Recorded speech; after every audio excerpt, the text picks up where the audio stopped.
Hello everyone, and welcome back to Jacoby's Library. I am Zach with the Storm Gaming Alliance, and in this series we've been reading through all the books that we have collected so far in my Skyrim Let's Play, The Adventures of Jacoby. Today we are reading a book called Beggar, and it follows an unfortunate soul.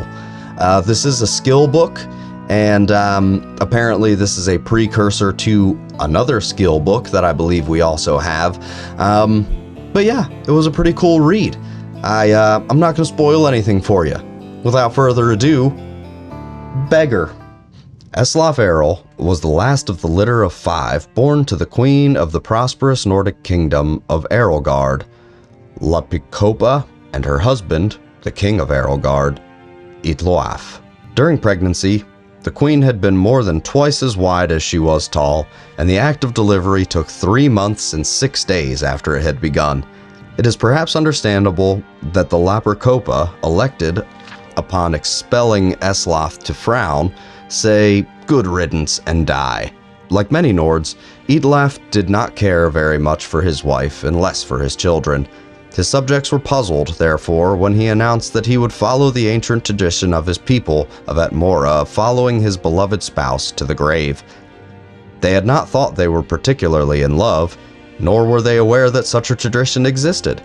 Still, the simple people were grateful, for their little royal drama alleviated their boredom, which was and is a common problem in the more obscure parts of northern Skyrim, particularly in wintertide. He gathered his household staff and his 5 fat, bawling little heirs in front of him and divided his estate. To his son, Enop, he gave his title. To his son, Laernu, he gave his land. To his son, Soibed, he gave his fortune. To his daughter, Lesifitra, he gave his army. Idlaf's advisors had suggested he keep the inheritance together for the good of the kingdom, but Idlaf did not particularly care for his advisors, or the kingdom for that matter. Upon making his announcement, he drew his dagger across his throat. One of the nurses, who was rather shy, finally decided to speak as the king's life ebbed away. "Your Highness, you forgot your 5th child, little Eslaf." Good Idlaf groaned. It is somewhat hard to concentrate with blood gushing from one's throat after all. The king tried in vain to think of something to bequeath, but there was nothing left. Finally, he sputtered, irritably, Eslaf should have taken something then, and died. That a babe but a few days old was expected to demand his rightful inheritance was arguably unfair, but so Eslaf Errol was given his birthright with his father's dying breath. He would have nothing but what he had taken. Since no one else would have him, the shy nurse, whose name was Druspa, took the baby home. It was a decrepit little shack, and over the years that followed it became more and more decrepit. Unable to find work, Druspa sold all of her furnishings to buy food for little Eslaf. By the time he was old enough to walk and talk, she had sold the walls and the roof as well, so they had nothing but a floor to call home. And if you've ever been to Skyrim, you can appreciate that that is scarcely sufficient. Druspa did not tell Eslaf the story of his birth, or that his brothers and sisters were leading quite nice lives with their inheritances, for, as we have said, she was rather shy, and found it difficult to broach the subject.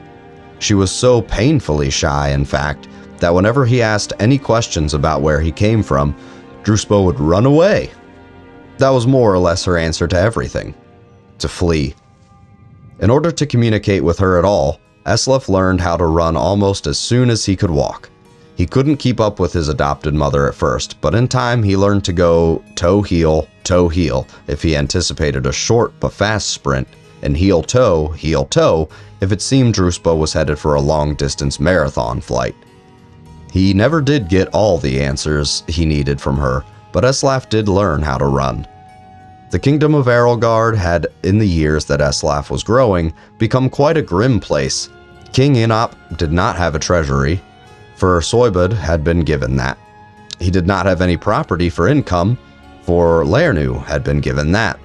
He did not have an army to protect the people, for Lesifrita had been given that.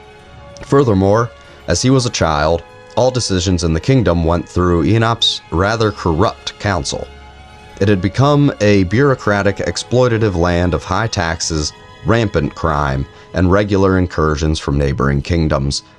Not a particularly unusual situation for a kingdom of Tamriel, but unpleasant nonetheless.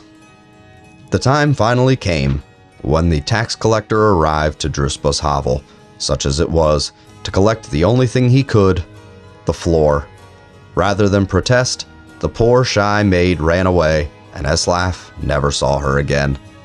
Without a home or a mother, Eslaf did not know what to do. He had grown accustomed to the cold open air in Druspa's shack, but he was hungry. "May I have a piece of meat?" he asked the butcher down the street. "I'm very hungry."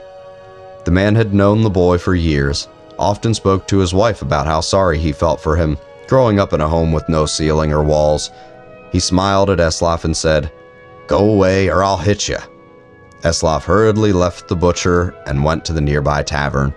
The tavern keeper had been a former valet in the king's court and knew that the boy was by right a prince. Many times he had seen the poor ragged lad in the streets and sighed at the way fate had treated him. "May I have something to eat?" Eslaf asked this tavern keeper. "I'm very hungry." "You're lucky I don't cook you up and eat you," replied the tavern keeper. Eslaf hurriedly left the tavern. For the rest of the day, the boy approached the good citizens of Erelgard, begging for food. One person had thrown something at him, but it turned out to be an inedible rock. As night fell, a raggedy man came up to Eslaf, and without saying a word, handed him a piece of fruit and a piece of dried meat. The lad took it wide-eyed, and as he devoured it, he thanked the man very sweetly. "If I see you begging on the streets tomorrow," the man growled, "I'll kill you myself.